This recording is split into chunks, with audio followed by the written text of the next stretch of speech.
Hello friends, welcome to our channel. Friends, बात करेंगे DElEd 2019 में समस्त प्रशिक्षुओं से रिलेटेड कुछ अहम बातें। साथ ही बात की जाएगी नई शिक्षक भर्ती को लेकर कुछ इम्पोर्टेंट बातें जो कि आप सभी के लिए बहुत ही अहम रहने वाला है। क्योंकि फ्रेंड्स, आज मॉर्निंग टाइम आपने अगर जैसे ही ई पेपर उठाया होगा तो ई पेपर वाले भैया ने एक आर्टिकल पब्लिश किया था जो कि सुपर टेट एलिजिबिलिटी जो कि डीएलएड छात्रों के लिए था। क्या है पूरी इन्फॉर्मेशन इस वीडियो में आप सभी को बहुत ही सेपरेट तरीके से दी जाएगी। लेकिन उससे पहले फ्रेंड्स, अगर आप इस सभी चैनल पे नए आ गए हैं तो आप सभी सबसे पहले चैनल को सब्सक्राइब कर लीजिए। आप सभी को डीएलएड प्लस आपका TET plus C TET plus आपका सुपर टेट से रिलेटेड सारी इन्फॉर्मेशन इस चैनल पे प्रोवाइड की जाती है। साथ ही बहुत ही कम टाइम है आप सभी के टेट एग्जाम को लेकर। तो friends, free PDF, free mock test, free practice set आप सभी को इस चैनल पे मिलने वाला है। तो चलिए फ्रेंड्स, जल्दी से आप सभी जुड़ जाइए और ये सेशन बहुत ही अच्छा होने वाला है। आप सभी वीडियो को एक बारी लाइक कर दीजिए और जिस भी ग्रुप में है शेयर जरूर करिएगा। फ्रेंड्स, जैसे कि सबसे पहले अगर हम फोर्थ सेमेस्टर परिणाम को लेकर बात करें, क्योंकि इससे रिलेटेड बहुत सारे प्रशिक्षुओं का कमेंट्स आ रहा था, देन हम एलिजिबिलिटी की बात करेंगे। ठीक है, तो फ्रेंड्स, जैसे कि आप सभी को पता है 26 तारीख से यानी कि अक्टूबर से, ठीक है, 26 अक्टूबर से आपकी कॉपियों की मूल्यांकन स्टार्ट है। और हाल ही में 2 दिन पहले एक नोटिस जारी की गई थी जिसमें आपका जो आंतरिक मूल्यांकन का जो भी मार्क्स है, ठीक है, वो भी ऑनलाइन पूरित करने के संबंध में पूरा डाटा दे दिया गया था। मतलब कहा गया था कि जल्द से जल्द पूरा डाटा ऑनलाइन सबमिट करा जाए, है ना। तो ये प्रक्रिया आप देख रहे होंगे चल रही है, आपकी कॉपियों की चेकिंग हो रही है, मूल्यांकन की प्रक्रियाएं चल रही है, आंतरिक मूल्यांकन की भी प्रक्रियाएं चल रही हैं। तो फ्रेंड्स, बस कुछ टाइम और वेट करिए, आपका फोर्थ सेमेस्टर का जो रिजल्ट है, जो परिणाम है, वो जल्द ही आप सभी के सामने देखने को मिलेगा। ठीक है, तो इसको लेकर आप सभी परेशान मत होइए। और साथ ही अभी बैक प्रशिक्षुओं से रिलेटेड भी बात की जाएगी और आप सभी के लिए अच्छी इन्फॉर्मेशन है, ठीक है। लेकिन उससे पहले आप एक ई पेपर उठाइए और देख सकते हैं आवेदन की अंतिम तिथि के बाद बैक पेपर से बीटीसी पास को नहीं मिलेगी शिक्षक की नौकरी। अब देखिए फ्रेंड्स, सुबह से प्रशिक्षु परेशान है कि ये क्या है, पूरी इन्फॉर्मेशन क्या है इससे रिलेटेड।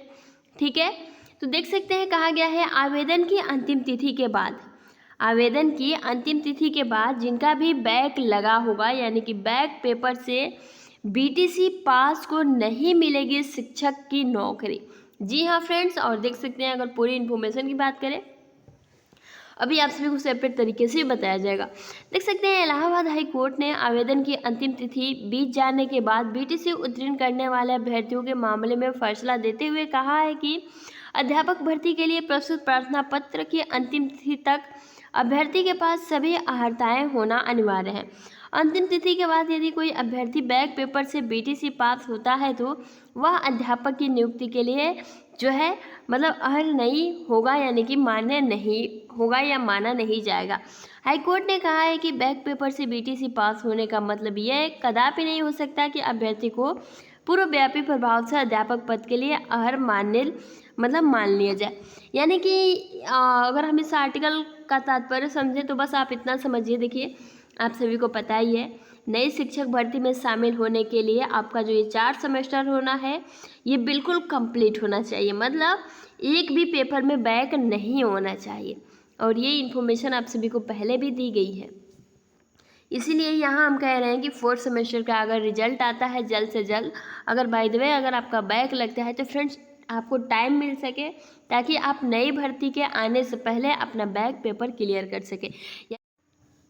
तो फ्रेंड्स, यहाँ ये कहा गया है कि चारों सेमेस्टर कंप्लीट होने के बाद भी अगर किसी भी सेमेस्टर में 1 या फिर 2 सब्जेक्ट में बैक लगा है आपका, तो आप नई शिक्षक भर्ती के लिए मान्य नहीं होंगे।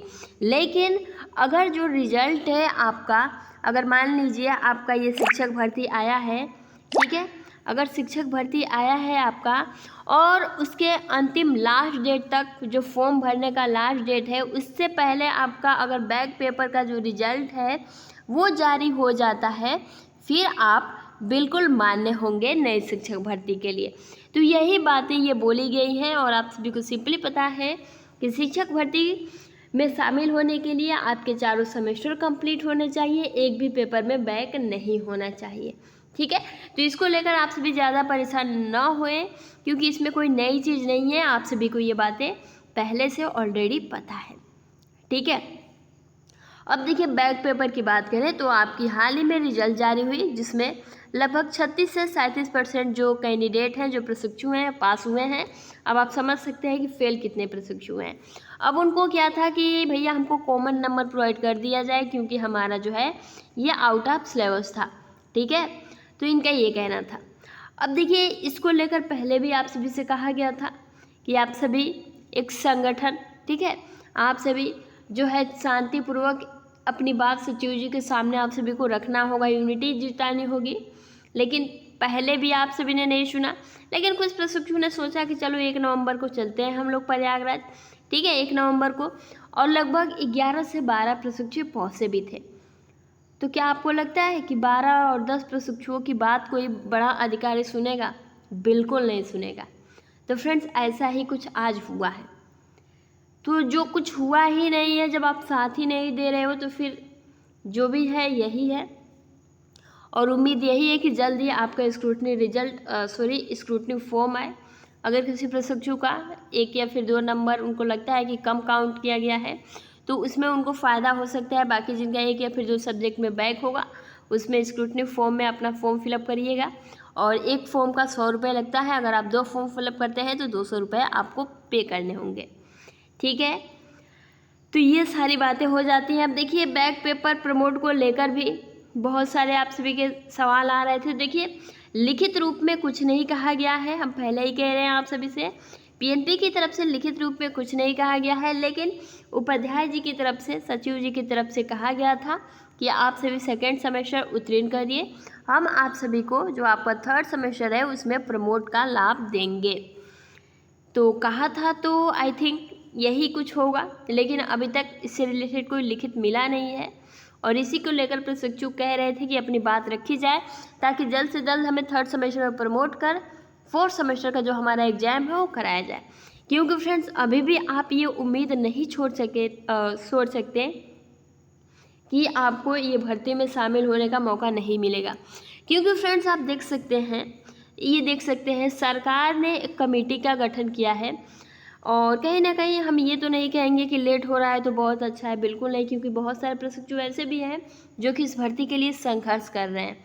लेकिन जो भी प्रशिक्षु अभी होना चाहते हैं, तो आप सभी डीमोटिवेट बिल्कुल ना हुए, क्योंकि सरकार की ये जो मंशा है, आप देख सकते हैं पूरा जो भी मैटर है वो कमेटी के ऊपर सौंप दिया है। अब जो भी हो रहा है कमेटी के ऊपर, यानी कि अब यहाँ से सरकार बाहर हो रहा है ना।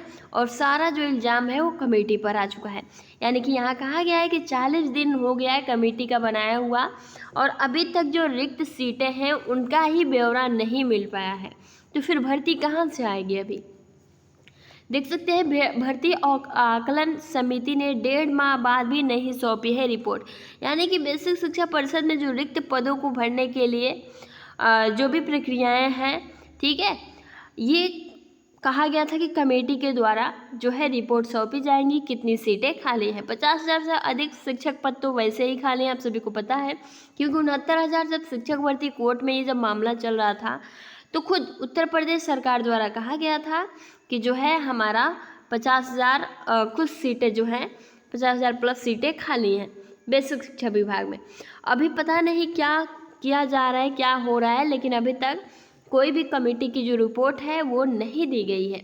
और साथ ही फ्रेंड्स कहीं ना कहीं सरकार की मंशा ये भी है कि जल्दी से जो है आचार संहिता, ठीक है, क्योंकि विधानसभा चुनाव होने वाला है तो आचार संहिता भी लागू होगा। और जब आचार संहिता लागू होता है तो पुरानी भर्तियां तो कंटिन्यू रहती हैं, लेकिन नई भर्तियों का आना बहुत मुश्किल हो जाता है, नहीं आता है। तो कहीं ना कहीं फ्रेंड्स सरकार इस चाल में भी है कि अभी देरी की जाए, फिर आचार संहिता का बहाना कर दिया जाएगा। तो क्या है क्या नहीं है, अब तो ये गवर्नमेंट और शासनादेश को ही पता चलेगा। लेकिन अभी तक जो भी इन्फॉर्मेशन है आप सभी को प्रोवाइड की गई है। और जो भी प्रशिक्षु डीमोटिवेट हो रहे हैं, जो भी बैक प्रशिक्षु हैं, फ्रेंड्स आप तैयारी अपनी करते रहें, अच्छे से करिए। और अगर किसी चीज़ में देरी हो रही है तो इसके लिए आप यूनिटी जुटाइए, पीएनपी सचिव जी के सामने अपनी बात रखिए, ज़रूर समझेंगे आपकी बात को, ताकि आप भी इस भर्ती में जल्द से जल्द जो अपना सेमेस्टर है वो कंप्लीट कर पहुंच सकें।